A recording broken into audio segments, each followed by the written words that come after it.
What you need, yeah. You want money, yeah, go. Money, yeah, go.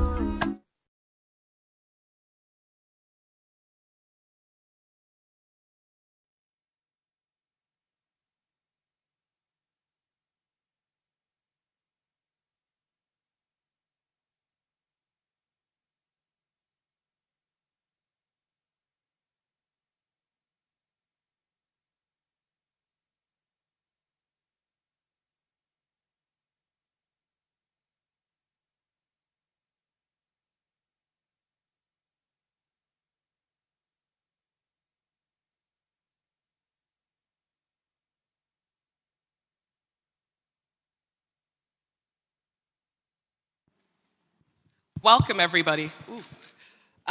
Okay, so in the exhibition, IncarNations, African Art as Philosophy, artist Kendell Geers and collector Sindika Dokolo want to supply visitors with a new way to look at African art. By presenting classic and contemporary African art together in dialogue, their hope is that an Afrocentric perspective can be brought to the way in which we look at African art.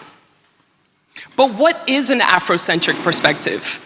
How do we understand better African art by bringing that Afrocentric view into the way in which we're looking at the art? And what is African art anyway? Why are we putting the African in front of the art? So good evening, good morning, and good afternoon to those that are joining us on social.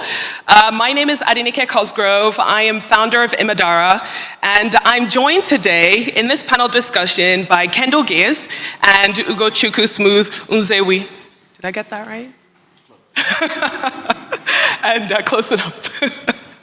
And he is a curator of the Museum of Modern Art in New York. Now, the subtitle for this discussion is Decentralizing Curatorial Practices and Bringing in Audience Engagement. So we want this to be very interactive. If you have any questions at all during the discussion, please put your hand up. We'll bring a microphone to you.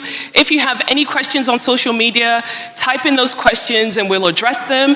And if you're a little bit shy, but you have a really burning question, we're handing out pieces of paper as well, so you can write those questions down, bring it to the front, and we'll make sure to address those questions. And so with that, let us start with introductions. So Smooth, why don't you kick us off? Can you please give us a brief introduction into your career? And really, as you're thinking of that introduction, some might ask, what is a Black African man who is promoting this Afrocentric perspective to art doing curating at a global institution like MoMA? Thank you. Good evening, everyone. So the question is, two questions. I see two questions. First, what led me to MoMA? And what am I doing at MoMA, in a sense? So I trained as an artist at the University of Nigeria in Nsukka in the late 90s. And after my training, I was making art and also exhibiting art with other artists who, in Nigeria back then, who couldn't, because there were no curators, basically. And in the course of making exhibitions in Nigeria, I began to think seriously about what it means to be an artist who works at the international stage, what it means to be a curator from Africa who wants to be heard. But I was also concerned with what I called at that time the politics of inclusion and exclusion as it related to African artists from Africa, artists of African descent who were living and working in Africa, but wanted to have a visibility as their colleagues from elsewhere. So these were some of the burning questions for me in the very beginning, which led me towards the curatorial path down the line. And I was, at that time, fascinated by what I called, by the emerging art biennials in Africa. So for example, the Dakar Biennale is often seen as the biennial in Africa. It's a biennial that makes the case that it's promotes, it discovers, promotes, and launches the careers of African artists onto the international stage. And so whenever there's a Dakar biennial, you have tons of international visitors coming to Senegal for that reason. On the other hand, I was involved with what we call this Africa Heritage Biennial in Nigeria, a tiny biennial organized by this group of artists who I was affiliated with and was working with at that time. And no matter what we did, we could never get international attention for this biennial, you know. And so in the very beginning, my burning question was how does an artist or a curator or an art event in Africa get to be seen at the international level? And of course, there's always a question of the economics around visibility, which is something we don't very often talk about very well, which I think hampered the biennial that we were working on in Nigeria.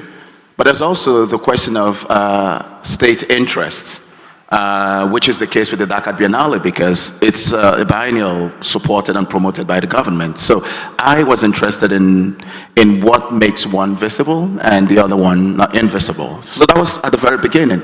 And so that led me to deciding to find a career as a curator. I trained traditionally as an art historian in the United States, and my first job as a curator in the United States was at a teaching museum, the Hood Museum of Dartmouth College. And there, I was more invested in trying as much as possible to opening up the space for artists from Africa, you know. And so when you go to Dartmouth, when they think about global contemporary, at the Dartmouth College's Hood Museum of Art, what they think of as global contemporary is artists from Africa's work in that collection. And from the Hood, I went to the Cleveland Museum of Art, and from the Cleveland Museum of Art, I'm now currently at the Museum of Modern Art, New York. So, why is a black curator at MoMA? To begin with, MoMA describes itself as a global institution. MoMA is the first museum that invested in the story of modern art when other institutions were more encyclopedic. But in the very beginning, the first exhibition of African art, what some would call the classical canon, meaning the other kind of art that is in IncarNations, the classical tradition. The first exhibition of African art in the United States was actually done at MoMA, Negro Art of 1935. So if you want to think about a museum in the United States that first centered African art, I bet the historical tradition, it was actually the Museum of Modern Art. And in the mid-century, MoMA was invested in collecting modern arts in a global context. And so Alfred Barr, who was the first director of MoMA, visited what was then called Southern Rhodesia. He visited Dakar, he traveled around Africa, he collected Ibrahim El Salahi when El Salahi was visiting New York in the 60s. So there was that push in mid-century to collect globally. But the question is, what then happened after the... It kind of stopped. It stopped, There was a period of quiet where we didn't really hear about Africa. Yes, so the 60s was that golden age, because there was that sense of renaissance in Africa with independence and all of that. And so internationally, people were invested in the new. And Africa was a kind of new. And MoMA was part of that conversation. Then in the 70s, things went south, you know, across board. And so, things went north, if we want to go that way, you know. In the 70s, into the 80s, and I think that was really where the challenges of nation building began to be felt, not only in Africa, but even in Latin America and in Asia, where countries that have obtained independence began to do the actual heavy lifting of nation building. And at that time, I often make the argument that the Cold War had a role to play in the way in which modernism in the non-Western context began to disappear from the conversations of international art, because there was this two blocks. Either you were part of that or you were part of the other one, So Smooth. Yeah. Bringing it back to you. Yes, I want to say. Why are you at MoMA? Yes, I'll get to that. And so that was what happened, Yes. and MoMA finally decided they wanted to return to its roots. The root being that the global is very important.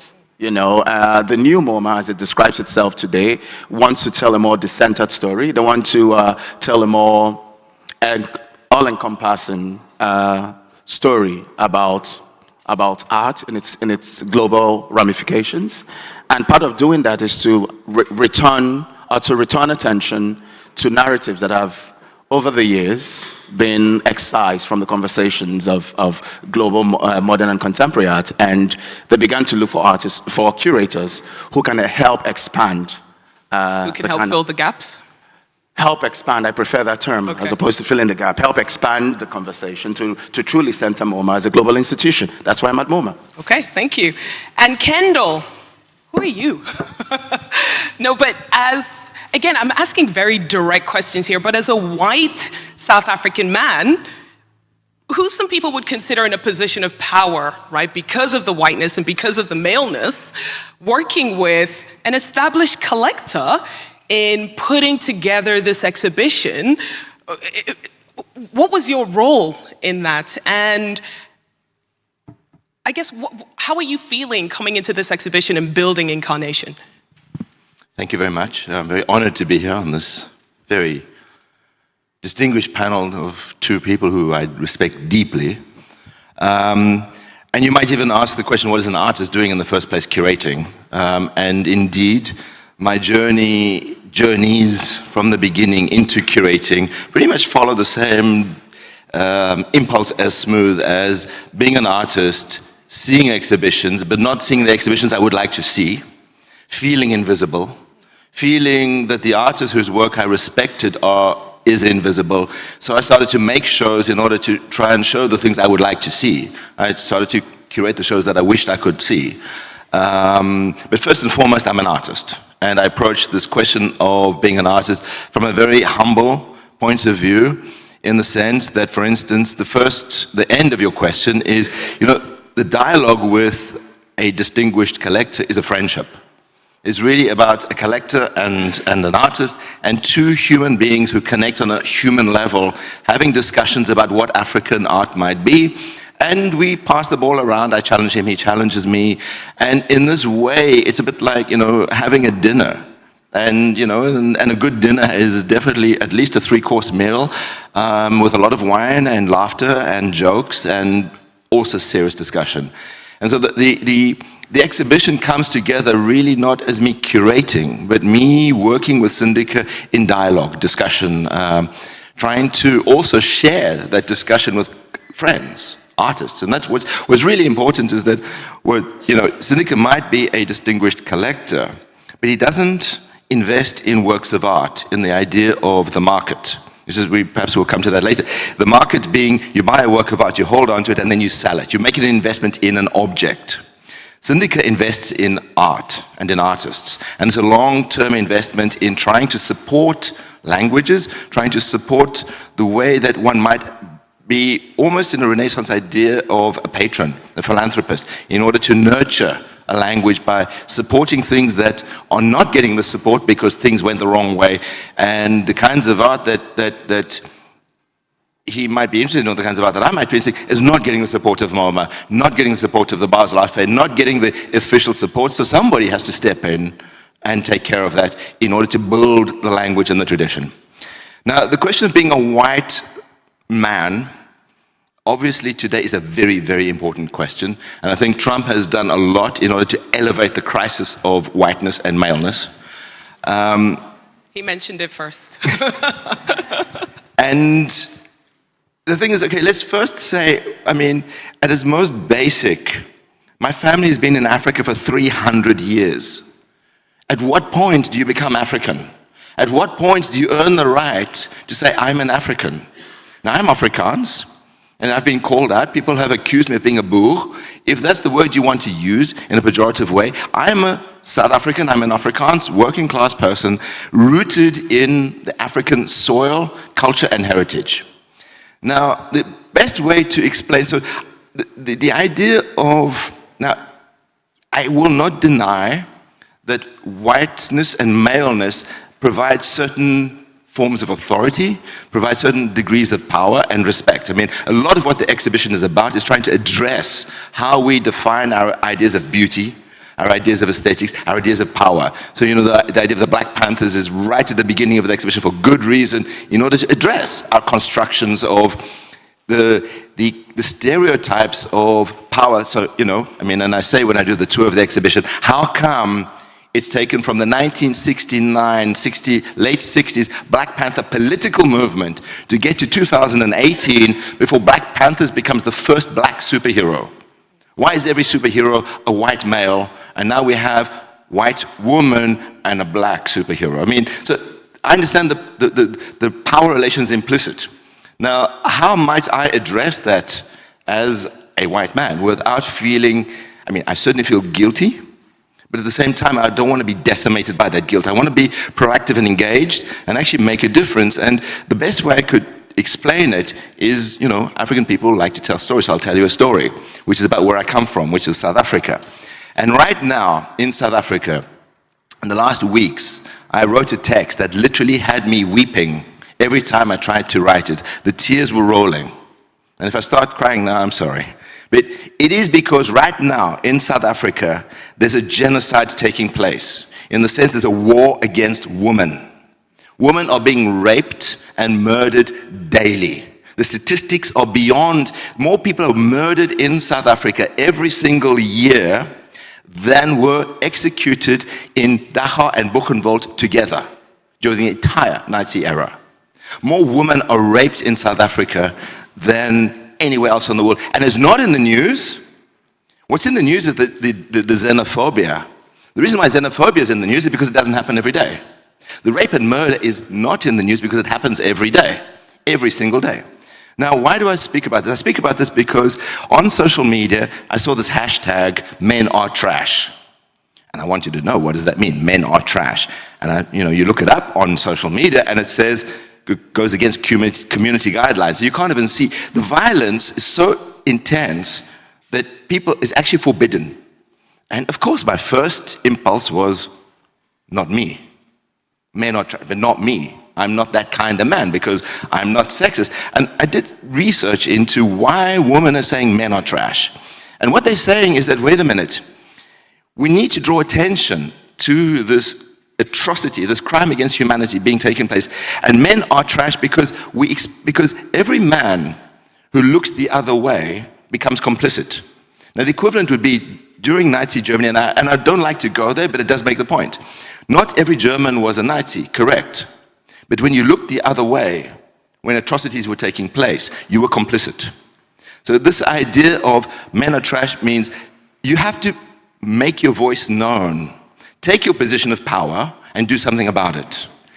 Why is it that only women are protesting the sex crimes in South Africa? Why is it only women who are going out on the streets talking about rape when men should be doing it as well? So in that way, it's about, okay, if you have power, use your power to create a voice. And the thing that is vital through the whole exhibition, from the very first work to the very last work, is and in my opening speech for the press conference for the exhibition, I spoke about the right to speak. Now this is very important. I will not speak on behalf of anybody other than myself, because it's only me that I know, and I can speak about my struggle, and I can speak about what it is to be a white male. I cannot speak on behalf of somebody else, because the second I do that, I'm saying they can't speak for themselves. Then, in that way, I'm saying you're not my equal. And what's really important is the whole idea of this exhibition was to put it out there so that the works, the artists, the discourse, the subjects need a voice to be able to speak. So that's an interesting point. I'm sorry to interrupt you, but you're starting to get into the next question that we have, which is about nomenclature and definitions, right? You started talking about historical and classic and what we're calling the older pieces and community. So when we think about, Afrocentric view of African art, for those that might not really understand where we're coming from there, what exactly do we mean by having that Afrocentric view on the way in which we're engaging with the art? Shall I go first and then pass it to both? It's your show, so you start. Right. So I will be quick on this one, because I can use a very beautiful anecdote, which is go and see the exhibition. And when you arrive in the exhibition in the very first room, when you see the very first masks. Now, let's say Africa, there's beadwork, there's all kinds of, there's fabrics, there's figures, there's masks, there's many things, not only masks.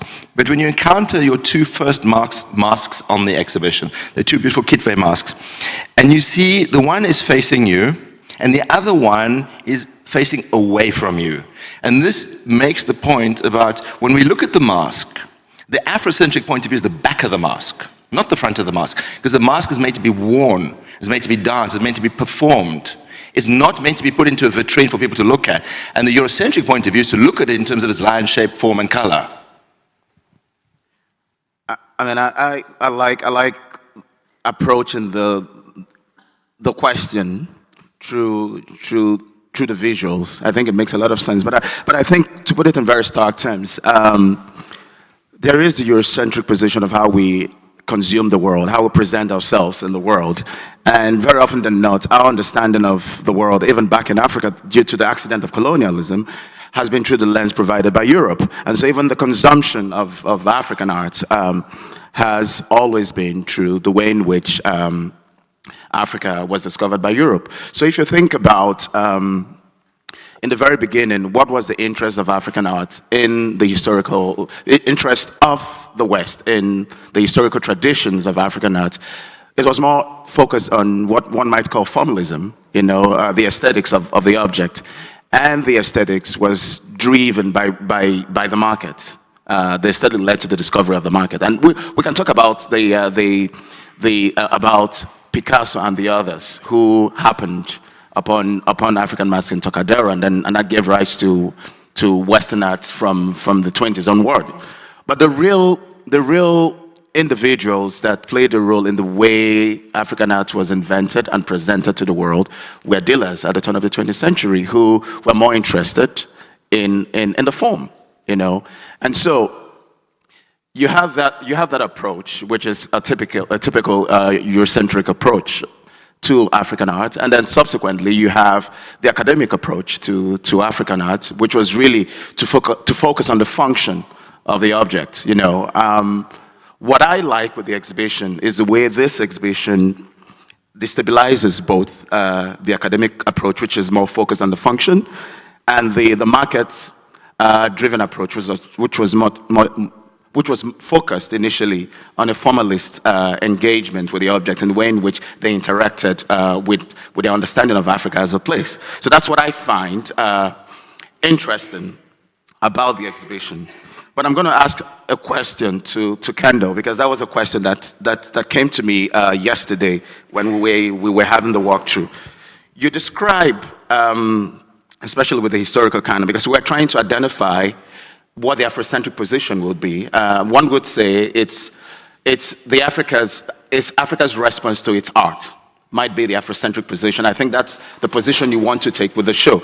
Although you also make the claim that you can speak for yourself without aiming to speak for Africa. But one of the things you said yesterday that struck me as interesting, but also very challenging, was when you describe the understanding of the objects. Now, what makes the objects African art is the embodied spirit that the objects take on. I'm interested in that embodied spirit. Interested in the sense that we often discuss Africa with that sense of ritual. I mean, you hinted at all of that, ritual, dance, and all whatnot, as the definitive character of African art. But I also find it very challenging that one can discuss historical African art without thinking about some of those stereotypes that you would want to mention, without thinking about rhythm, for example, without thinking about motion, for example, without even thinking about ritual. And so when you said embodied spirits, it posits the idea that for the object to be object, that something supernatural should reside in the object. Why so? How long do you have? That's a very long question that I will just touch the tip of the iceberg of. Because interesting, when you speak about, when you're speaking about African art, you are speaking about the moment when it leaves Africa. You're not actually speaking about the moment when it was still in Africa. And that's also very important. The Afrocentric point of view is to go back to the moment before it leaves Africa, when it was still an object let's not also generalize. There's everything from beadwork to masks to rituals, but within the context of the people who made those things, there's very different understandings of it than once it leaves the continent. And once it leaves the continent, then it acquires value by the names of the people who owned it. Now, you brought up earlier the Cold War. Now, what's also interesting is one of the points of the exhibition is to relocate Africa as an equal continent on the other side of the Mediterranean as part of the global dialogue, exchange of ideas and everything. And just in terms of the Cold War, in terms of my own personal experience, apartheid is legislated 1948 and it ends in 1990. Interesting coincidence. The Cold War was playing out in Africa as well. But what was interesting is that when we were talking about, how did you say it? You talk about the Cold War and modernism. Now, the fascinating thing about the Cold War, which I'll bring to bear on this discussion about African art as philosophy, is during the Cold War, Frantz Fanon came up with this idea of the Third World. And the Third World was, at that time, not pejorative economic disenfranchisement, but it was, there's the capitalists, there's the communists, and he was the idea of the non-aligned movement, which would be, we take the third position, which can take what we want from both the capitalists and the communists, and develop our own kind of politics. And in a way, my idea of African art, in terms of this idea of embodiment, is Africa is connected to the rest of the world, in the sense that if you read the catalog and you look at the history, the Congo kingdom was Christian since 1491. That has an effect on the way people think. There is dialogue and exchange. The Christianity would have seeped into the rituals, the beliefs, the faiths, the way people conducted their lives, and the things that even if they were rejecting it or even if they were accepting it, it had an influence. And I think that would have been throughout Africa, because even, we imagine colonialism starts at the end of the 18th century. No, it goes way back, and it goes even to pre-colonial times. There was always exchange. Now, how might these things evolve in a syncretic way? And what is important was the exhibition does take its cue from the discussion from Suleiman Bachediadni and his book African Art as Philosophy, where he speaks about this idea of emotion and embodiment and spirit. And one of the things that for me is very important about this exhibition is that the reason why MoMA, and I'm sorry to be cynical here, but I think the reason why MoMA needs to open their doors is because the European, the Occidental art market as we understand it has been purged. Purged in the sense that the White Cube Gallery, for those of you who don't know, was invented in 1954 by Marcel Duchamp at an exhibition at Sidney Janis Gallery in New York. And what happened was Duchamp made his found objects, his ready-mades in 1917, and he tried to exhibit them and nobody ever noticed them. They were just basically invisible. And he had to find a way to make the object visible. So he invented the White Cube Gallery, and then the object became visible. And in that moment, a purging began, because up until that point, you think about the abstract expressionists, you think about the whole modernist movement, there was a spiritual concern, and art is very connected to spirituality. From 1954, from the White Cube, the purging happens to the extent that not only does color get purged, emotion gets purged, movement, sound, everything gets purged to the point that there's nothing left. And the last thing to be purged is content. And the only thing left now is empty signifiers on walls being sold for no other reason than they're empty signifiers. And so let me just finish. Sure, and so this is, and what the challenge and the beauty of looking at classic African art is, I don't have to tell you there's a spirit there, because you can see it for yourself.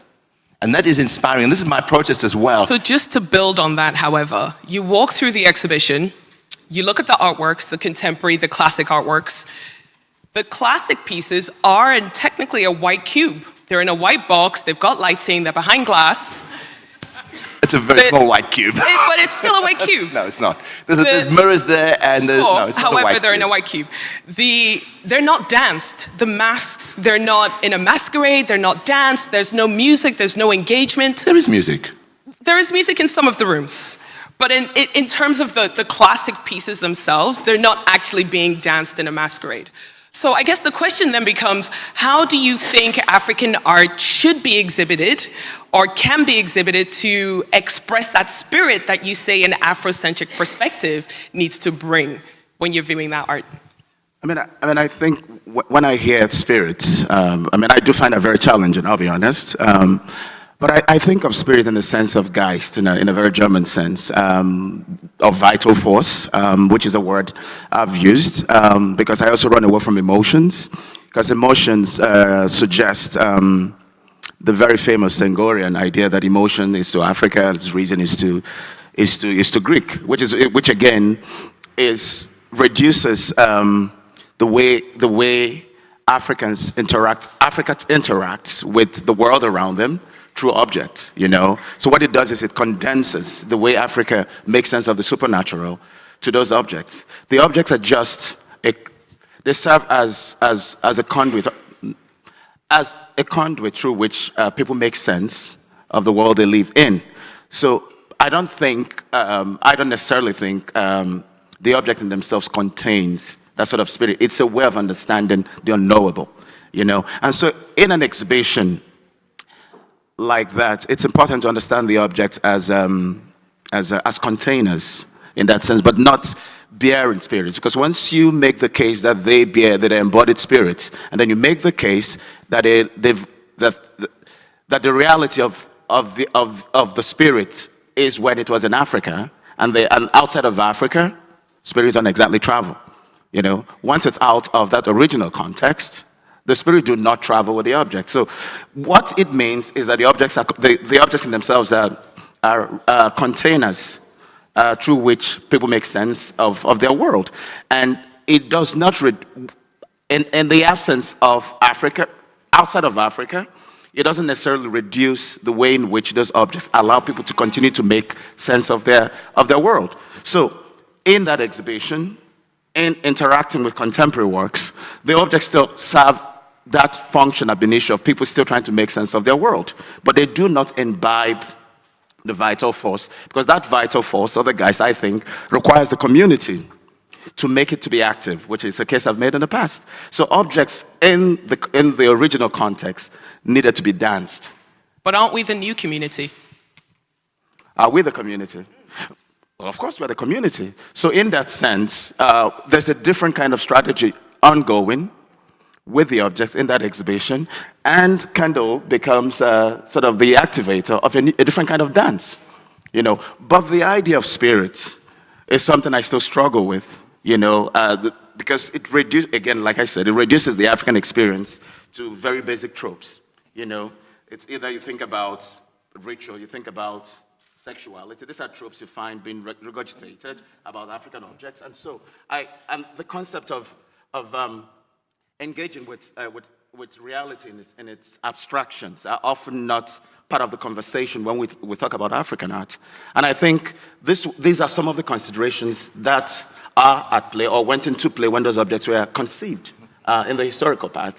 And if we want to think about African art as philosophy, we should be able to engage with the way in which people think about reality in all its abstraction, which we don't consider when we talk about African art.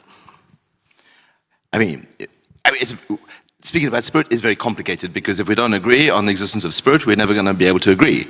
But it is interesting that for the people from the Congo Basin, the word Inkisi referred to the object and the spirit, and they didn't make this distinction. And I do believe if the spirit was correctly embodied, it would travel with the object. Now okay. I would like to now tell another story, okay? Another anecdote, being that I remember there was an artist of my generation, whose name I need not mention, whose work I absolutely loved. And everybody I knew absolutely loved this artist. And it was like, it was the champion, it was the superhero of our generation. And it was, somebody coming from the margins, so it was really the correct champion. And I remember loving this artist's work for many, many, many years, and I'd seen his work for, and I always loved it. And at some point, I went to see a retrospective of his in a museum in Paris, and I remember walking through the exhibition and feeling a loss, a deep sense of loss. I looked at works that I'd always loved, and they were dead. I looked at works I'd always loved, and I didn't understand it. And then everybody else who I was talking to was having the same comments. It's like, I don't know what changed. The works I used to love, I just don't love them anymore. And it was at that moment that I understood something very important, that in fact, works of art have a lifespan. They have an energy, they have a spirit. And if the artist can conjure a very powerful spirit like the caves of Lascaux, that spirit can survive for 19,000 years. Other artists, and we know from the 1960s, we can see in the 1960s the superheroes on the front pages of the magazines, and you look at the work now and it's dead. So you don't have to necessarily speak of spirit in terms of some kind of supernatural being, but it's an energy, it's a life force, it's a vitality. And once I started to understand that, wait a minute, works of art die. And if works of art can die, therefore there must be a spirit embedded and embodied. And the great thing is, when I look at a lot of the classic works here, they're very much alive. And then that becomes the challenge. And so yes, we can't dance the mask because they're fragile, they're important, and the works will get destroyed. And not only that, it'll be disrespectful to dance the mask in Belgium when they should be danced in, where they come from. But let's also imagine that the dance is not just because we end up very quickly at this pejorative idea of sexualized, eroticized, these kind of primitives, noble savages. I'm not going there at all. I'm speaking about real sophisticated ritual, everything as sophisticated as the Catholic Mass, which is another ritual. And what I'm speaking about is this idea of linking art to your life, to your environment. So art is not something that is put, there's that famous film of Chris Marker where he says, sculptures go to the museum to die. This idea of bringing the museum alive, making the museum a living space where art is part of your community, part of your consciousness, part of your spirituality. And the great example is right now, if you go to London, you go to St. Paul's, it's empty. You walk directly over the bridge to the Tate, and it's full. Why? Because art still has something to charge people with, something to believe in. And if you believe in it, it must be spirit. Okay, so we've mentioned art. That's fantastic. Thank you so much. Actually, yes, round of applause for that. Oh my gosh. I think this is a good point to pause for a minute and see if there are any questions, because we've gone deep already. So does anyone have any questions at all for Kendell or Smooth? We've got microphones. Any questions at this point? Okay, so we will continue then with what we call a thing. So Sindika, he's mentioned that his collection is not a collection of African art, but it's an African's collection of art. So what is African art? This was a question that I kind of opened with earlier.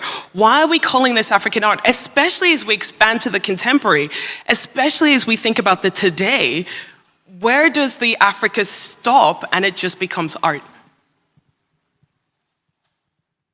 Why don't you start, Smooth? Well, I mean, there are several ways to respond to this question. I think in the 1990s, which was defined by identity politics, a lot of African art, a lot of artists who happen to be Africans, let me say it this way, decided they didn't like the label because the label sort of placed them in a certain category. And they said if their contemporaries from elsewhere were basically described as artists, then they should be described as artists, which is a fair argument. Quite recently, you noticed that the market requires nomenclatures, because that's the way. I mean, the market requires classification in the same way museums also require classifications as a way of understanding peoples and things, and categories are the way the market operates. But you might want to also look at it this way. When people ask the question, is there anything really like African art? I often say that someone like Jeff Koons is an American artist because all his references, in reality, are American pop culture.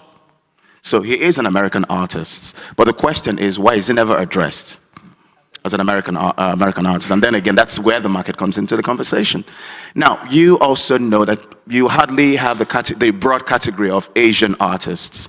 You have Indian artists, you have Japanese artists, you have Chinese artists, you have British artists, you have German artists. These are categories that are very, very valiant. They exist, You describe Damien Hirst as a British artist. You don't necessarily describe him as a European artist, And that's the challenge that I think is the challenge of African art. I mean, you might want to say it as a throw over from the way in which the field itself was invented ab initio with the historical tradition, where a conglomerate of different of ideas and peoples and cultures were put together and described as African art. You might see that as a carryover from that tradition, that people continue, the market or the discourse continue to treat people or artists with relations to Africa in that way.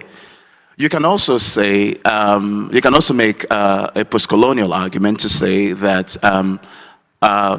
insofar there's the reality of countries in Africa, say Nigeria, say Cameroon, say Sierra Leone and others, that someone who wants to make a decolonizing argument might say, I do not believe in those cartographies, those borders, and so I would rather describe myself, if I want, with the nomenclature of African artists, because that's what I believe in.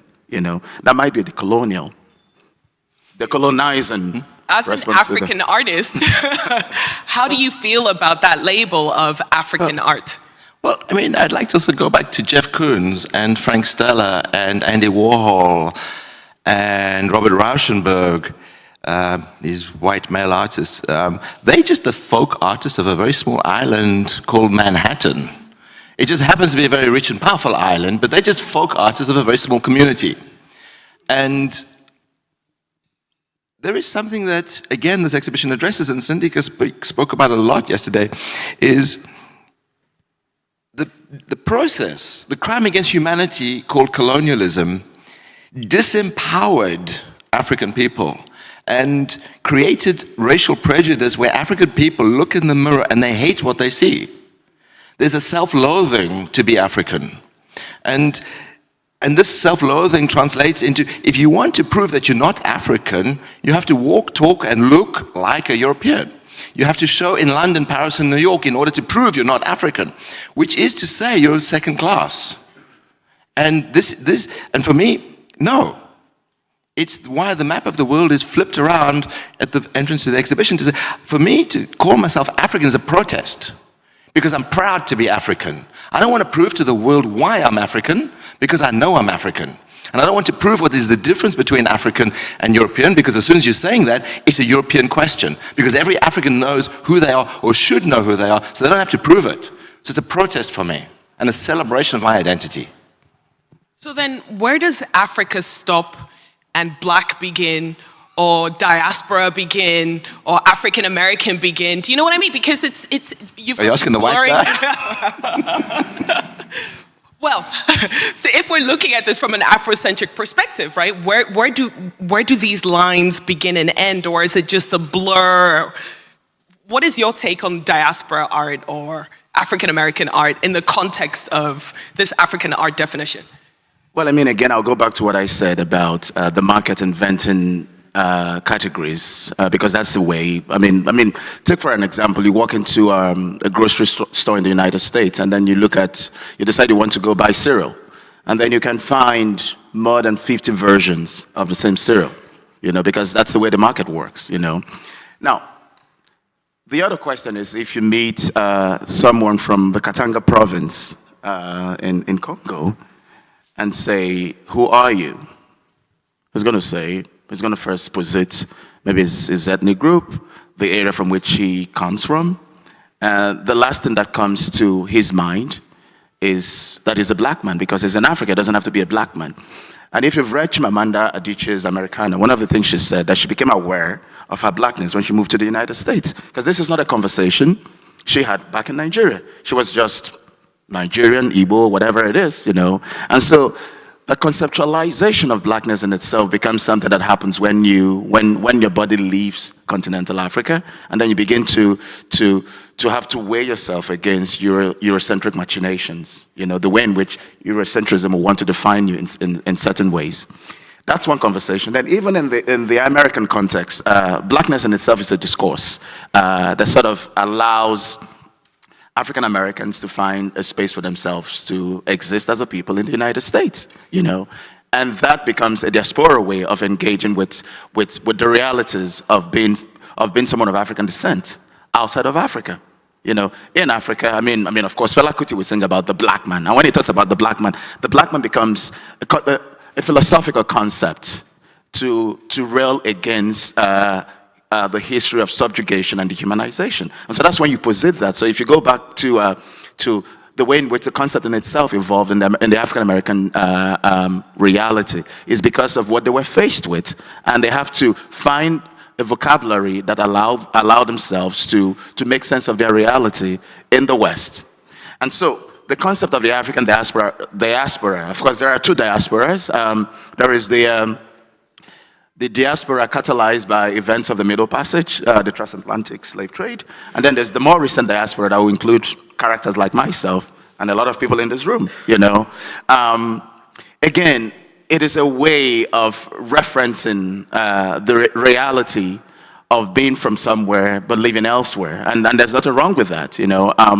And some of this, I mean, artists move in and out of Africa, you know, they embody multiple realities, but diaspora in itself is a category that was invented as a way of processing people's experience as a discourse, as a reality, but also as a discourse. And so are they meaningful in terms of the way we experience art? Yes and no, you know, because artists who make, for example, in the United States, Wange Chimutu, for example, before she moved back to Kenya, some of the work she was making was detailing her experience of living in the United States. It wasn't accounting for living in the United States, but thinking about that experience of being in the United States in relation to the experience of having come from Kenya. You know, so it's the diaspora in that sense is a way of thinking about the two worlds that certain artists inhabit. You know, the map of Africa as we understand it today was drawn up in 1884 and 1885 in Berlin by 13 European countries and the United States. There was not a single African person present to negotiate the territories being defined. It was Europeans deciding what Africa would be and where the countries would be. And there's the sculpture that was owned by Stanley on the exhibition, and Stanley was there to negotiate the Congo for Belgium at that conference. Now, this is an external imposition, much like when the anthropologists went to Africa and they studied the rituals, but they never bothered to take the names of the people who were dancing or the people who were making the objects because they didn't care. It only became important once it left Africa. And this binary of black and white is a European fantasy. It's a colonial fantasy of divide and rule. So, you know, Africa is a continent of 54 countries, more than 2,000 living languages, which dates back to the origin of the species. How can we reduce that to a color? You know, and then you have the work of, you know, the big black square on the exhibition with all these like hundreds of different colors of black. You know, what's interesting is black has many, many, many different colors. White is either white or off-white. Now, the thing is, how are we going to reduce Africa to something singular, binary, dualistic in terms of skin color? You know, and what's really terrifying is that while we can accept the concept of African Americans, why can't we accept the concept of white Africans? Let that sink in for a minute. So building on that, one of the debates, because you mentioned, you know, as Africa was being divided, Africans weren't invited to that discussion.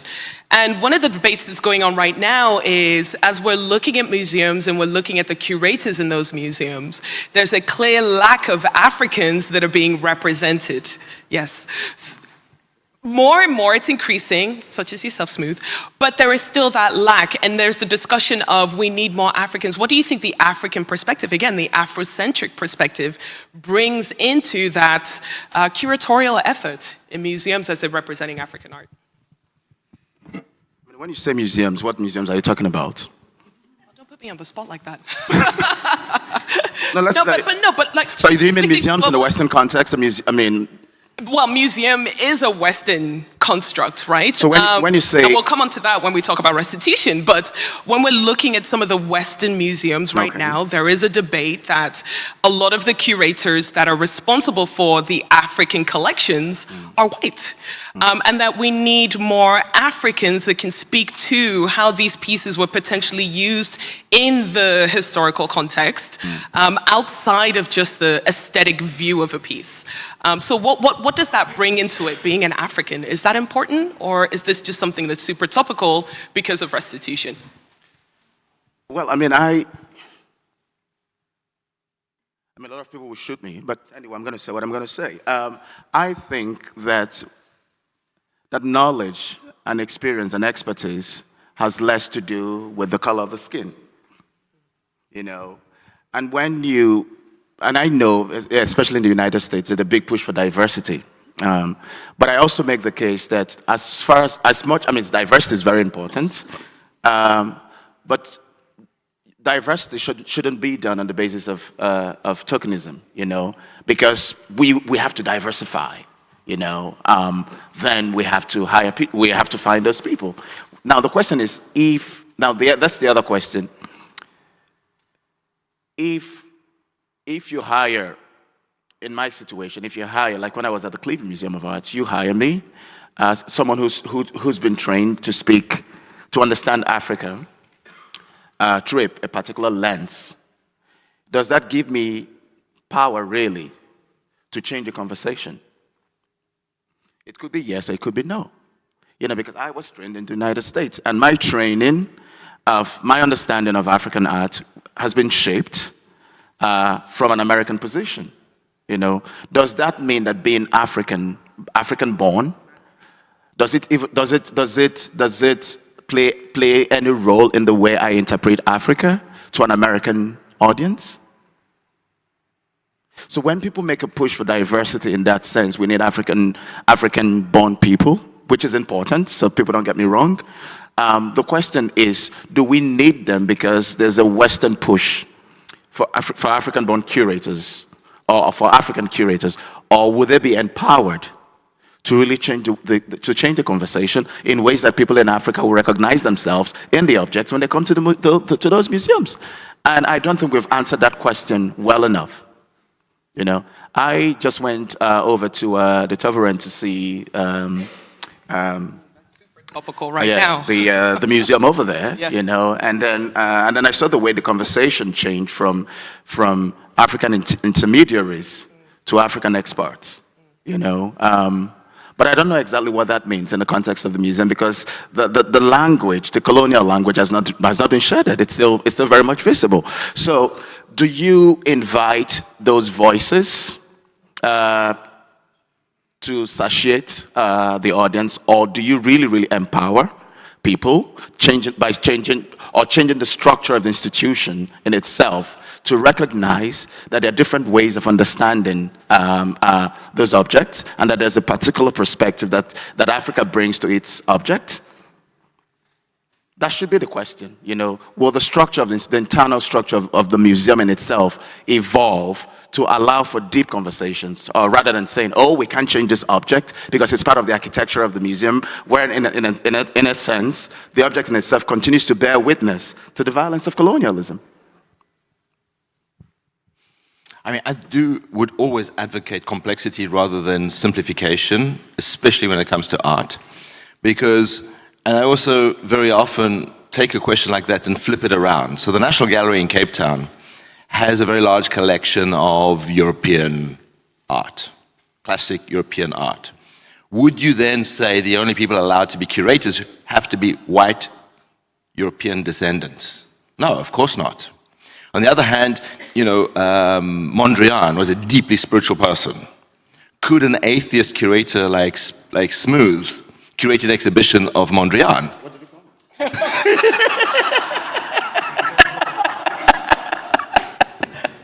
Non-spiritual. I don't describe myself as that. Okay, forgive me. Anyway. No, my point being that, do you have to be a spiritual person to curate an exhibition of Mondrian? I think not.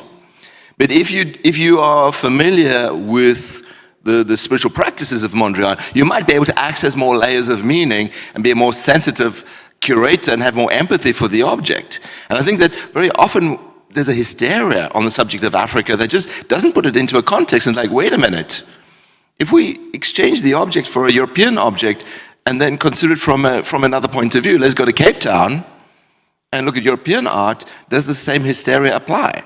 And then, and that gives it a bigger perspective. And I think definitely right now, there's a need to redress the imbalance of power in Europe and the United States and a lot of these old, these very white, strong countries with very white, strong museum directors and people of power.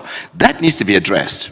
But I don't think one needs to fall into tokenism and start to look at art from a checklist of criteria, which actually has nothing to do with the ability to empathize with the objects. So speaking about power, when we talk about the historical pieces specifically, one of the names that comes up over and over and over again is Picasso.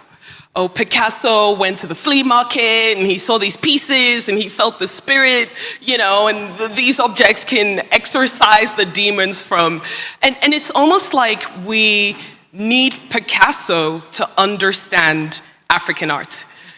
Why do we feel the need to mention Picasso? Because yesterday when you were doing the tour, you did mention Picasso as well. Why do we feel the need to mention the modernists when we're talking about the classic pieces of art? Can African art not stand on its own without Picasso? I think it should.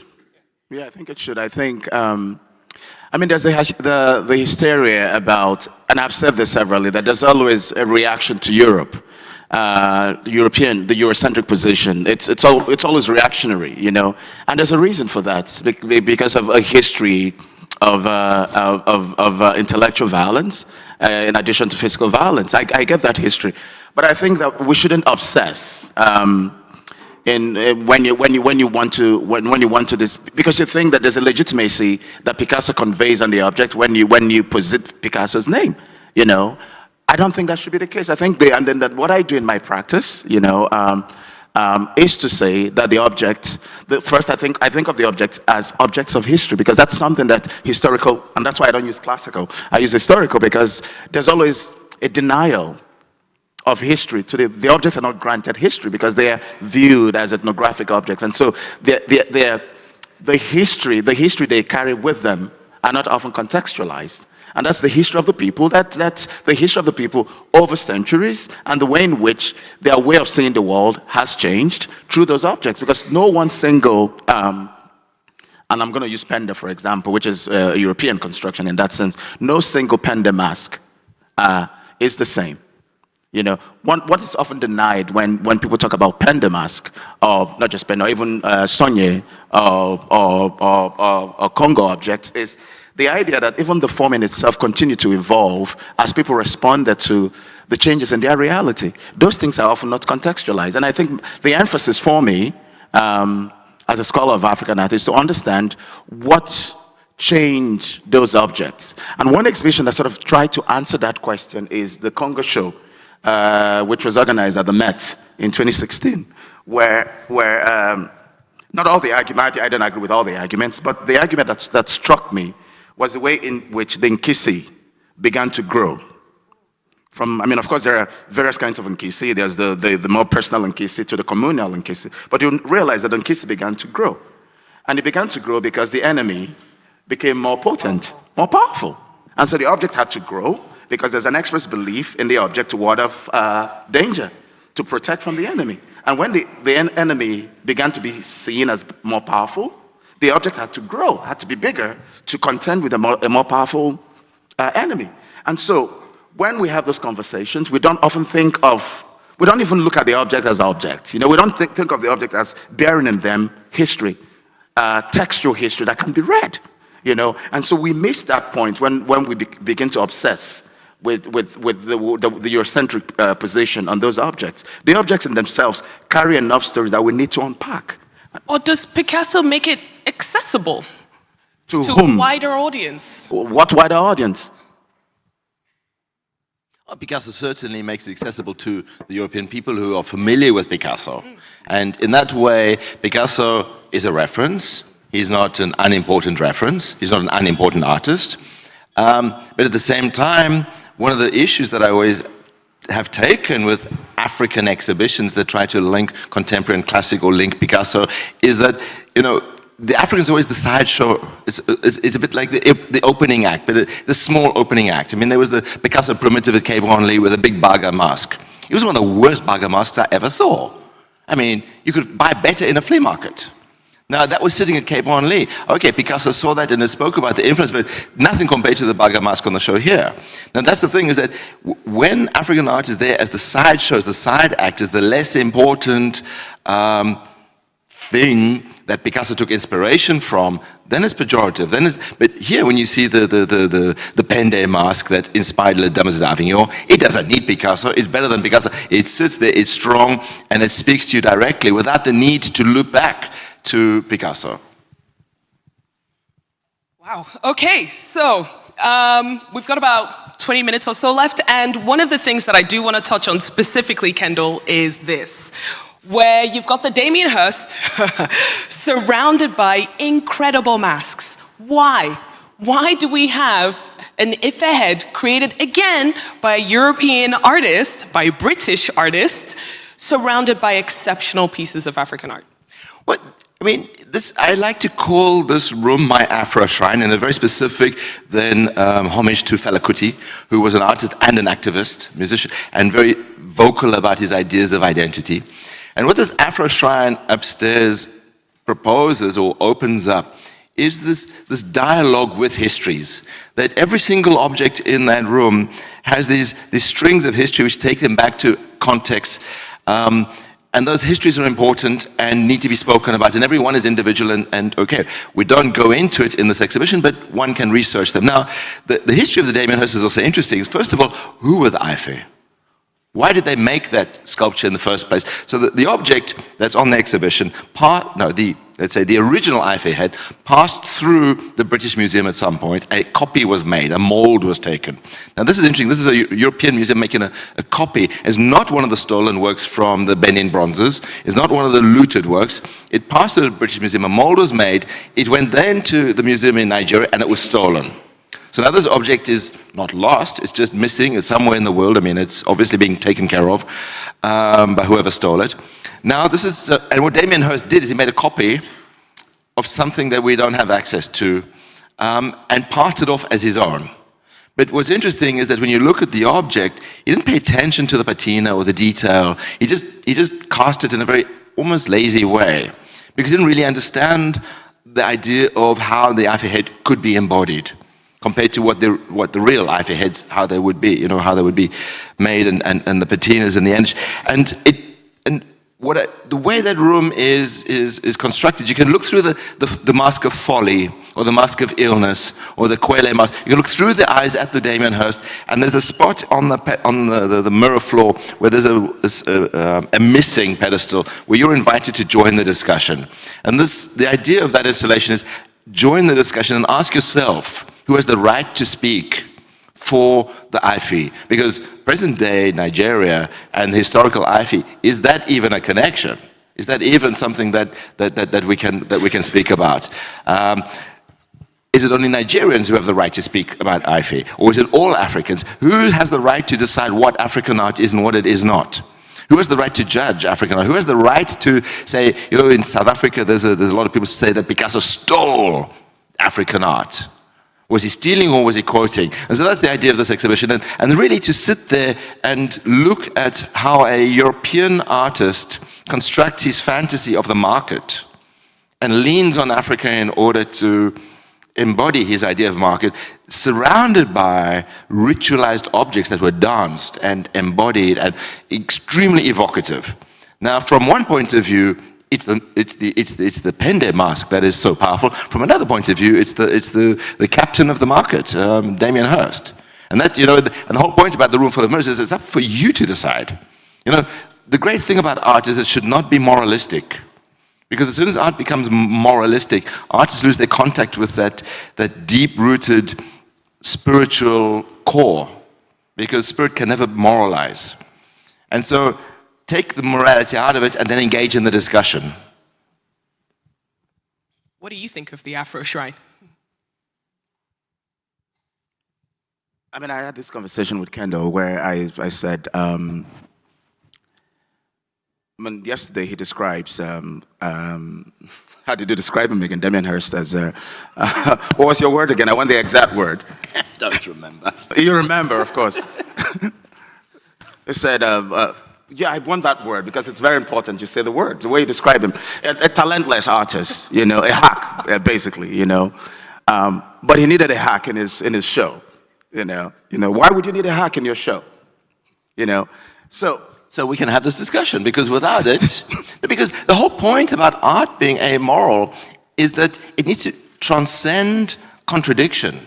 And if I curate an exhibition and only have the work I like, then you're speaking to the converted. It's important to also speak, it's also important to challenge yourself and put works on the exhibition that destabilize your formula. But isn't it a question of value as well? Because if a visitor, an exhibition visitor is going into this room and they see a Damien Hirst, they almost blur out everything else that's around this Damien Hirst and they zoom in on his Ife head. So isn't it also a question of what we're placing value on? And by having him in the middle of individual, incredible pieces, you're taking away the value of the historical African art. well, I like to say this. I mean, I want to go back to what we said about Picasso and Africa, where when you don't have any conversation, whenever you start a conversation about Africa meet the West, it's mediated through the actions of Picasso and Braque and the others and his friends, you know. And so you can think of this shrine. I mean, that's the other way to think about the shrine, as when you want to focus attention on the shrine, goes back to the question of value. When you want to focus attention on the shrine, you think about Damien Hirst there. So Damien has become a modern Picasso in your show, you know. But to the question about morality, and the idea that art shouldn't lend itself to that. And at the same time, you are inserting Damien Hirst as a way of raising question about morality. Yes, except you're invited to decide what you think. I'm not telling you what I think. That's the whole point of that installation, is that there is no simple answer there. Some people will see the Damien Hirst as, you know, I'm looking at it here from this angle, it looks like he's about to have his head cut off. From another angle, they could be worshipping him. I mean, you don't know if this is a tribunal or if they're about to devour him in some kind of cannibal ritual. You know, and it's really up to you to decide what do you where do you, because that's, I think, the important thing about politics is if I'm telling you what I think, who I vote for, you're just going to agree with me or disagree with me. So there's no transformation. Nothing changes. However, if I put you in a situation like that, where the fact that we're having this discussion means it's unclear, which means you having these discussions inside your head, which means you challenging your own ideas of aesthetics and politics and value, which means transformation is taking place. Okay, so let me tell you my first impression when I encountered the installation. From a distance, I saw the Ife head. I said, "How did Sindika get an Ife head?" And maybe we should also say that buying an original Ife head is illegal. An original is absolutely illegal for those of you who don't know. That was from a distance. I saw it. I said, "Am I seeing correctly?" You know. And then I came close, and then it was a Damien Hirst, and then I recalled the controversy at Venice and all of that. You know. But I think. Can you explain the controversy of Venice? So Damien basically sort of he took icons from other cultures and made replicas of those icons, and then had that installed at Venice in 2017. And then a Nigerian artist who was exhibiting in the Nigerian pavilion saw the Ife head and then complained that Damien was basically appropriating, that he was always appropriating stuff, and that finally his appropriation has come to Africa. And then it became a contest over who has the right to appropriate what object. So that was a sort of controversy, which ended up serving Damien and not the artist. Hence the reason why you collected the work, because part of it's the controversy. You know, all the works like this, most of the works at Venice ended up being sold or being bought by collectors. You know, so if they I think we should ask Sindika why he collected rather than assuming. well, yeah. Because I was intrigued. And the way I collect, the way we worked on this show with Kendell, like he said, is a friendship, is also trust, is also a path. Like we were like explorers, exploring ourselves, and putting the best way to explore yourself is to put yourself in front of your own contradictions. Right. And I felt very uncomfortable with this. The question of him using that, of course I understand, he's smart. He takes his 10-year-old kid and say, do something, like put some paint on this thing, and then he rolls it on the system, and then he sells a series for $1 million. So I understand the provocation and where it's come from and what it's about. But the real idea for me was to say, well, this raises a number of questions. And I said, well, I'm sort of feeling uncomfortable out of my comfort zone, and this is where we make progress. We have to sometimes push ourselves out of the comfort zone. What I love about the installation now, because I wouldn't have shown it. I just wanted to keep it, and I thought, well, I need to think about this, you know, and that's why I wanted to have it, because it raised a number of very, very good questions that made me very uncomfortable with what I'm doing, which question really the sense and the meaning of what it is that I'm doing, by like all the questions that Adenike, who's brilliantly smart and vicious in her questions, and shots being fired like with tough questions about Africans, about what it means, African art, does it make sense? Do spirits exist? Are they really alive? What does it mean out of the context, etc., etc. The thing that I love is the way the poetry. Sometimes you cannot explain. This is a little bit the limit, and always the problems I have with the work, the job of a curator, is that sometimes the whole point of art is not to be explained. It's just to be like a poem. And I thought the idea of using that work in a very poetic, that I find beautiful, because the work of art, this is what I found beautiful. You asked the question about, are we not the public now? Are we not the people? Because you said the community, exactly. Yeah. Said, are we not the community? I think it's really interesting, because at the end of the day, when I say all these masks are not the artwork. Every single one is a masterpiece. None of them is what I show and I revere as being a masterpiece, because it's really a medium, a tool used for the performance, the masquerade. Nevertheless, in this case, these masterpieces have been put in museum of ethnology. So basically, ethnology being the science of the different, the other, the one that's not me, exotize, sort of make it exotic, okay, and killed the gods that were in them from that perspective. And the fact that now they are characters, the fact that it is an artist, the artwork, exactly like in the masquerade, the mask is a masterpiece, but the art is the installation. I very much like that idea. And I'm very much like the idea that it's poetic, it's beautiful. I mean, when you look at it, it's just beautiful, and it's just powerful. I don't know if the spirits exist.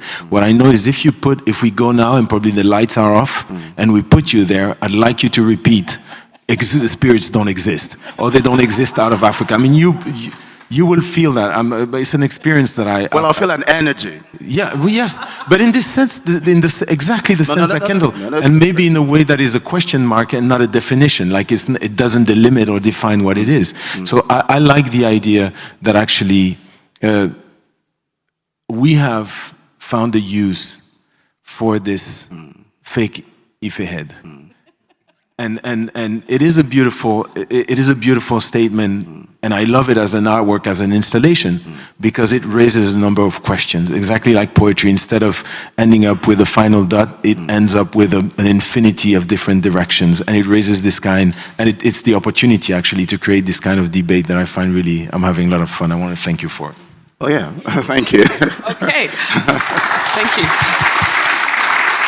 So unfortunately, for the sake of time, we can't cover the restitution debate. I mean, we could be here for hours if I ask that question. But just very briefly, Kendell, if you could touch on this section of the exhibition, what is it about? What has the foundation done? And ultimately, how did this Chukwe mask end up in the show? Well, I mean, there's not much time to go through that, but the long and the short of it is, this is the only room in the exhibition that looks different than the others. And what you have on the walls is basically the records of a museum in Angola, the Dundo Museum, that has been looted. And these objects are out in the world somewhere. And the great thing about art is it doesn't disappear. Somebody is taking care of these objects. And again, as a philanthropist and as a patron, what Sindika is doing is he has a team of people, and Agnes is over there, and she hates it when we say Agnes is over there. So I'll say Agnes is over there. She can stand up. She hates it when I ask her to stand up. And Agnes finds these objects in collections, in auction houses, wherever, finds these objects, and a gentle negotiation takes place in which the works are basically acquired and then eventually returned back to Angola. Now, what's really important is that, I mean, I don't know many people in the world today who are actively actually finding solutions to the question of restitution. There's a lot of discussion, there's a lot of talk, there's a lot of desire, there's a lot of political pressure, there's a lot of lobbying, but Sindika is actually doing it while everybody's talking. And for that, I find it absolutely extraordinary that he's raising the bar to the level of, and in that way, what's really important is both with the collection and with this idea of restitution as a role model for other African people to follow, a role model to be a trailblazer, to actually make a difference proactively, rather than, you know, again, instead of sitting back and begging Europe to give you back your stolen art, you can actually go out there and take Europe by the balls and squeeze them until the work comes back. And that's, you know, in essence, what he's doing is he's challenging the market structure and calling out dealers or collectors who might think it's okay to trade these stolen works of art, even knowing that they're stolen. And the excuses are now running out, and that's really important, because as more and more excuses run out, so we need to start engaging with the demand, and what's really important is when, I mean, I will quote Sindika not as well as he does it himself, but the stolen works of art, like the Queen Eyoba head in the British Museum, this is not a mask. This is not even a spirit. This is the coronation. This is the crown jewels. You know, it was the crown jewels that were stolen during the 1897 punitive raid that's sitting in the British Museum and the Metropolitan Museum. This is what creates cultural unity. This is what creates heritage. Now, how dare the British say, on the one hand, well, we're not going to give back your crown jewels, but why don't you have cultural unity? You know, these things are connected, and I think it's very important also to acknowledge that Africa, without its art, it's not about museums, it's about heritage. Without its art, I mean, we can't have an intelligent discussion about what Africa is. And the first step is to know your own history. And the first step of colonialism was to destroy history.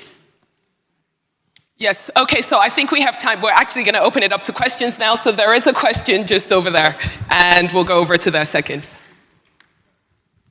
Thank you for this discussion.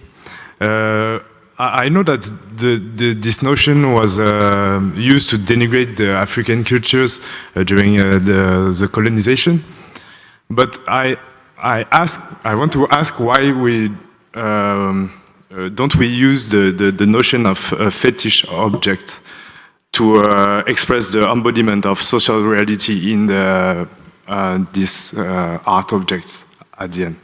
Because a fetish is the incarnation of the reality or in an object. Then I didn't hear this notion, and I wanted to know why. So I think the question goes back to nomenclature, right? It's called fetish. Why haven't we mentioned fetish? Why haven't we mentioned primitive? Why haven't we mentioned tribal in this discussion? Well, I think you have to respond to the fetish question, because you beautifully discussed it yesterday. Yeah.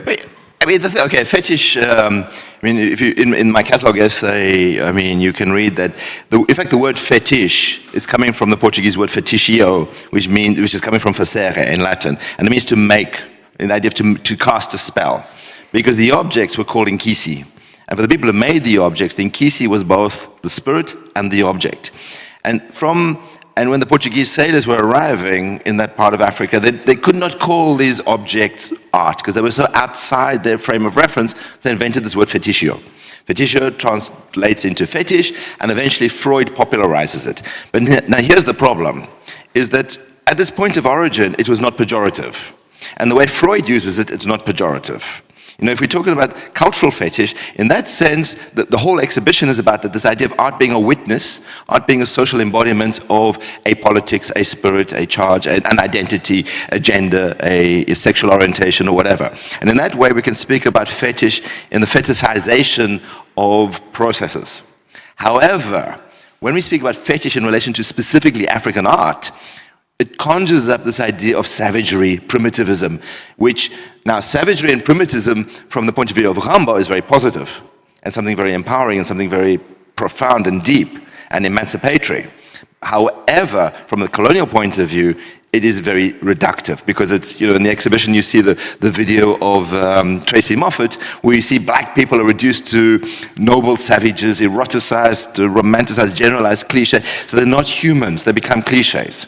And so the reason why I resist this idea of calling those objects fetish is because you're implying a savagery which is a colonial fantasy rather than giving them the respect of the power that they embody.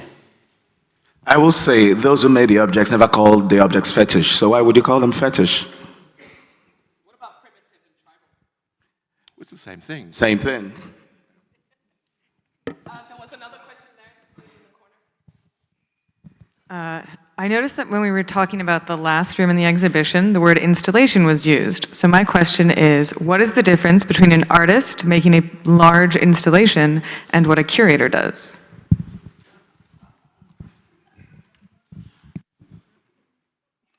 First of all, I again cannot speak on behalf of curators, but I am an artist who believes in spirit. And when I make an installation, I'm embodying a spirit. And when I create an installation, I'm not thinking in terms of, in a way I'm thinking about the Gesamtkunstwerk, the idea of the sensorial, the full experience with your entire body. But I mean, I'm sure a curator could also have that same thought. I'm not saying that it's unique, but I think that perhaps the way an artist will approach exhibition making, there'd be a different sensitivity to materials because let's be frank. I mean, when you make stuff, and maybe that's what makes you a good curator, because you're rooted in being an artist. Is that? I don't know if I am a good one. You are. So artists make stuff, and for that reason, the mythology of making stuff goes out the window. And curators who don't make stuff very often get lost in the mythology of confusing what it is to make stuff. And so they romanticize it and mythologize it. And there's a kind of a rootedness, when I make exhibitions, that is rooted in a deep respect and understanding for artists. Above market, sorry Sindika, but I think you would agree, above collectors, above all the functionaries that surround the object. Because, one of the details that is important to remember is that you have your altar, embodying your saint or your Christ. Around the altar, you built your church. Around your church, you have your square. Around the square, you have the village. You put the work of art at the center. And a lot of what happens today in the art system is we forget that art is at the center. And instead we put the collector or the curator at the center. I would say that curating is very subjective. But then what happens is the curator often thinks he or she takes 2 or 3 steps back. And so you don't, and that it's presenting to you, he or she is presenting to you an objective story, So what you say is the curator hides behind the mask, But the artist allows you to have a visceral reaction to the exhibition, hence the sort of conversation we're having. I would say that when you look at that exhibition, it's in the image and likeness of Kendell, and so you have a visceral response to it, as opposed to begin. So when a curator wants you to think about art history first before you think about the object. When an artist is curating, you want to think about the object first before art history. And I think we have, one comment. Actually, I find the question really interesting. Actually, the thing is, my perspective on this is that the function is curator. But Kendell is an artist. So the interesting part is that the thing that he is an artist, he cannot cease to be. he could not curate, for instance. But that's the interesting part, is that for me, IncarNations, the way here in BOZAR, is an artwork. And I was talking about the poetry. I think and this is what I said about the whole approach of the initiation in the parcours, because it's the same thing like the mask again. There's a mask, which is the artwork, and then there's the masquerade, that is the artistic proposal. It's the artistic world. And what I like in an artist generally is his capacity to bring us into his world, his capacity to control his vocabulary in this world, and the level of elegance and poetry. This is, to me, the three aspects that I look at when I look at a work and I decide to work. I don't like to say to buy, but to work with an artist. And this is what I love about this show here, is that this is really Kendell's world. This is his imagination. This is why he stands. Kendell wakes up in the morning, he jumps out of bed and wants to say something. He wants to fight. Everything is so intense. It's so him. So it's interesting because I like to, unfortunately it closes tomorrow, but then it gives you a chance for everybody to go and check it out tomorrow again. When you go and you visit it with Kendell, you visit it with a curator. He will explain things. What I think this show deserves is to listen to the curator, and second, without him when he's not there, or with him silent, to discover the artist, his world, his universe that he's recreated. And I like the idea that finds very often like a decoration. So the red and white with the believe and the lie, it's an artwork. It's everywhere. Just to give you, this reminds me, I'll just share the experience, because you remember when we were in Valencia at IVAM, that was like ages, I think 2005 maybe. So that's already like 15 years ago. So we did this show in IVAM, and everybody was asking, well, where is the African show? Because when they opened the door, there was like videos everywhere. It was very contemporary, miles away from what people would expect an African show would be. And then the two last pieces in the exhibition, so I was going out with I was doing the opening with the lady who's the manager, or how do you call that? The director.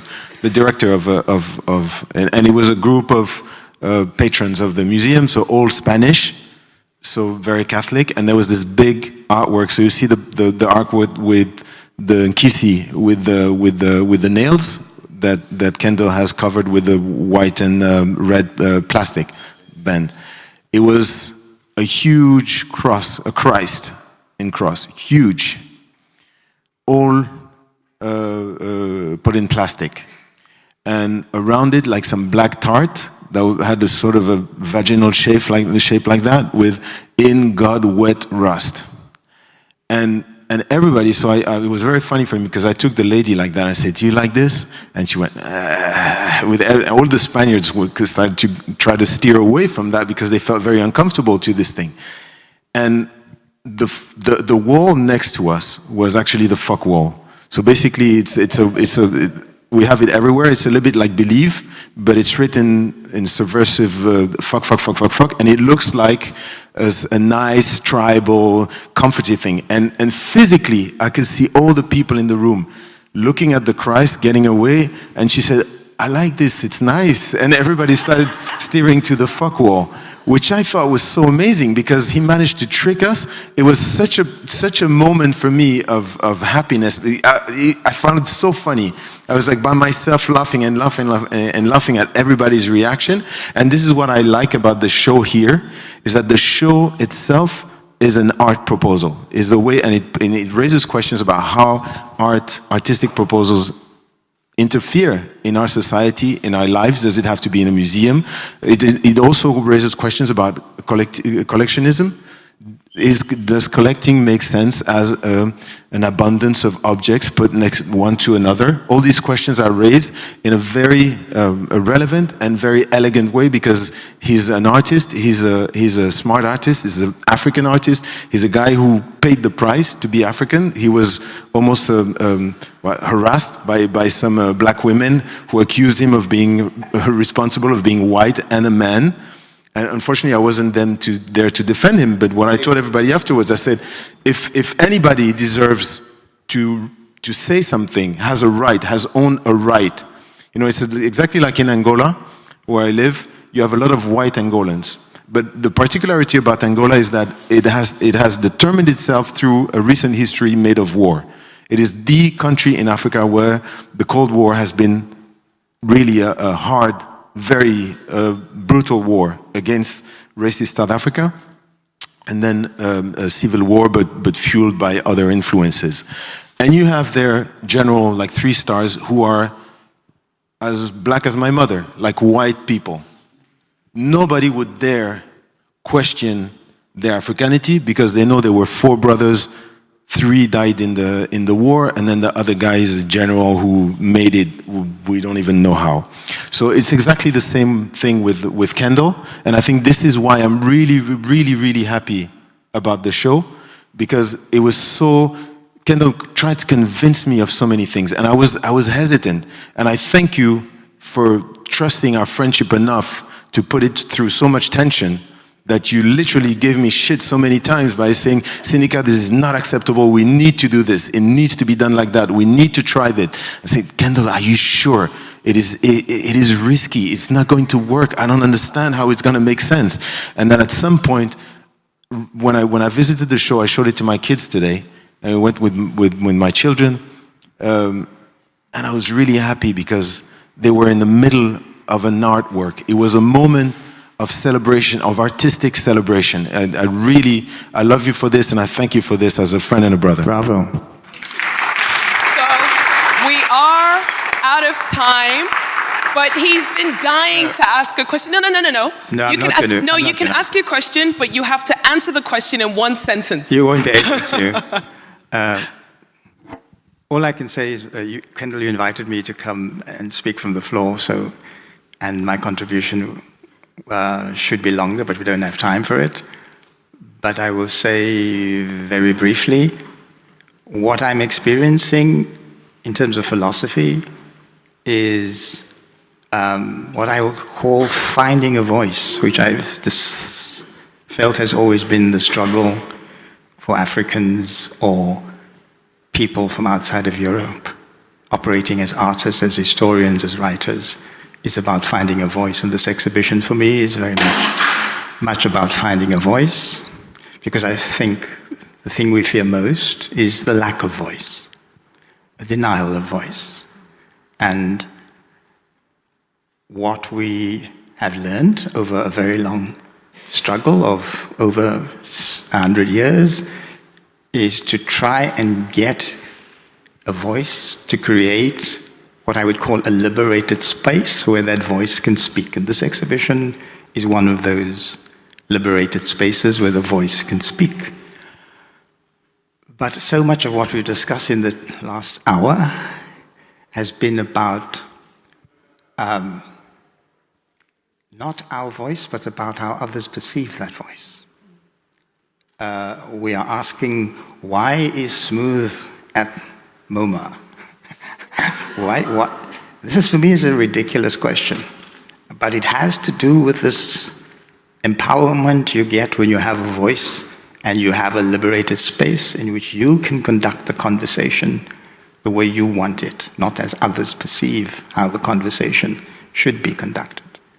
So my question was going to be to you, if we all believe that Africans have a quality and an ability to do anything as much as any other human being, but we constantly talk about embodiment in an artwork, what happens when an artist's work, an African artist's work, is not about that embodiment? What happens when there is no narrative? What happens when there is no definable subject or recognizable subject? What happens when an African artist makes a work of art that is non-subjective or non-figurative? Where would we place that work, and how would we want the world to perceive that? That's my question. 1 sentence. Impossible. I mean, for me, it's an easy question to answer, because indeed, I mean, one of the issues is to learn to decolonize our mind, stop apologizing, reaffirm our identity, be African, be strong, but also, and I insist to say, this is a proposal. It's not the first, nor is it the last word. It's one proposal for a continent, and I'll say it again, like a cliche, of 54 countries and 2,000 living languages. There's a lot of space for a lot of things. We cannot generalize, and we certainly cannot reduce Africa to embodiment. Exactly. It's my fear that what I'm seeing is a lot of work that relates to readable subjects, readable things that we already recognize, yet the beauty of the experience of the Portuguese who call these things fetish was about discovering things they do not recognize. I mean, Africans make work that you do not recognize, which is the perceived view that an African does not indulge in non-figurative work. When an African does that, that's the same Menkisi experience one more time. The only difference is, do we have a voice now to deal with that within the institutions of the art world? And Smooth? Yeah, but what I'll say to that is what I said earlier on, which is why I have a tension with the idea of positing spirit. You know, I said people try to make sense of their reality, and you make sense of your reality in different ways. And so the sense of abstraction, of understanding reality conceptually is something that I think is very important, you know, and which is at the heart of your question. So if we move away from the figurative, how other ways can people understand Africa? It's a valid question, and it's something I said, you know, that we should begin to elevate our conversation to move away beyond the tropes, you know. The tropes are necessary, but we can get beyond that. We can think about, even when you consider the tropes, the idea of the spirit, in what other ways might we imagine the spirit theoretically, conceptually, because that elevates the conversation, and you don't have to answer to anyone. With that, thank you all so much for your questions. Thank you for being here. Kendell, Ugochukwu Smooth, thank you all so much for your insight. And if you have any follow-on questions, we'll be sure to answer them offline. Thank you.